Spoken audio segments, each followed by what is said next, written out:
German दार्शनिक Karl Marx ने एक बार कहा था, दुनिया के मजदूरों, एक हो जाओ, आपके पास अपनी बेड़ियों के अलावा खोने के लिए और कुछ भी नहीं है।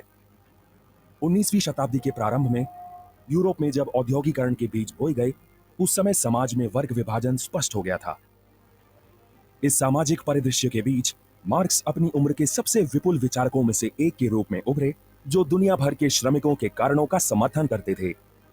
उसी समय मार्क्स ने भविष्यवाणी की थी कि पूंजीवाद की बुराइयों का सामना करने के लिए श्रमिक सामूहिक रूप से संगठित होंगे और एक ऐसा आंदोलन करेंगे जो अंततः पूरी व्यवस्था को उलट देगा।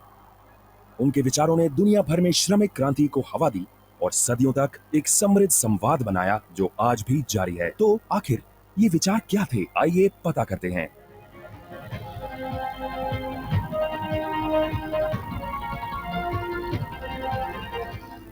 समाजवाद इस विचार पर आधारित था कि उत्पादन, वितरण और विनिमय के साधनों का सामूहिक स्वामित्व होना चाहिए।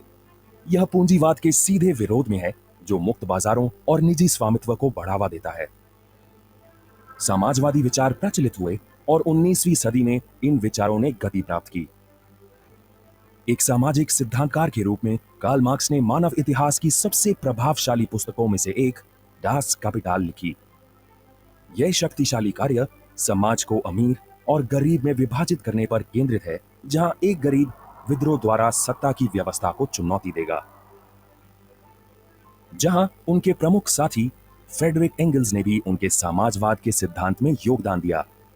उन्होंने 1848 में लेखन के एक महत्वपूर्ण भाग कम्युनिस्ट पार्टी का मैंडेट पर एक साथ काम किया, जिसे आमतौर पर द कम्युनिस्ट मैनिफेस्टो के रूप में जाना जाता है। यह समाजवादी आंदोलन का सबसे लोकप्रिय और प्रसिद्ध कार्य बना। इस पुस्तक में उत्पादन मालिकों के विरुद्ध, श्रमिकों के विरुद्ध के कारणों को भी समझाया गया है। इसके अलावा कार्ल मार्क्स का मानना था कि औद्योगिक समाज एक पूंजीवादी समाज था, जिसका उद्देश्य श्रमिक वर्ग का शोषण करना था। उन्होंने देखा कि शक्तिशाली अभिजात वर्ग एक छोटे समूह के पास लगभग पूरी पूंजी थी, जो धन या संपत्ति जैसे कारखाने और जायदाद के रूप में थी। इन अभिजात वर्ग या पूंजीपतियों ने श्रमिकों को नियोजित किया, जो उनके लिए काम करते थे। हालांकि श्रमिकों की स्थिति पूंजीपतियों की प्राथमिकता नहीं थी। इसके बजाय वे लाभ को अधिकतम करने के लिए किसी भी साधन का उपयोग, यहां तक कि श्रमिकों के खर्च पर भी करना चाहते थे। मार्क्स का मानना था कि यदि निजी पूंजीपति अधिकांश मुनाफा जमा करते रहे, तो मजदूरों की स्थिति में कभी सुधार नहीं होगा। तो इसके लिए मार्क्स ने क्या काम किया? उनके सूत्र में व्यवस्था को बदलने के लिए पूंजीवाद के स्थान पर सहकारिता की स्थापना शामिल थी। उनका क्रांतिकारी विचार एक सहकारी समुदाय विकसित करना था।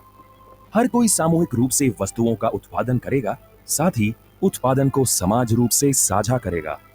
अधिक शक्तिशाली लोग अधिकांश पूंजी पर कब्जा नहीं करेंगे, जो कि उस समय के पूंजीपतियों के बीच प्रथा थी। इसका अर्थ यह हुआ कि समुदायों के लोग परस्पर मजबूत संबंध बनाएंगे, क्योंकि वे अपनी आजीविका के लिए एक दूसरे पर निर्भर हैं। लेकिन पूंजीवाद से समाजवाद में यह परिवर्तन कैसे होगा? तब कार्ल मार्क्स ने तर्क दिया कि श्रमिकों को पूंजीवाद और निजी संपत्ति के शासन को उखाड़ फेंक कर मनुष्य का मनुष्य द्वारा शोषण से खुद को मुक्त करना होगा। यह तब होगा जब श्रमिक वर्ग उत्पादन के साधनों से इतना अलग महसूस करेगा कि वे व्यवस्था के खिलाफ विद्रोह कर देंगे।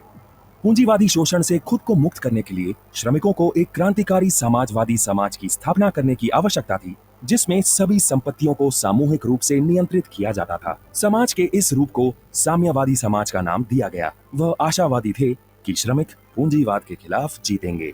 मार्क्स के अनुसार एक साम्यवादी समाज भविष्य का स्वाभाविक समाज होगा, न कि बाहरी ताकतों यानी पूंजीपतियों द्वारा थोपे गए विकास की एक मजबूर स्थिति।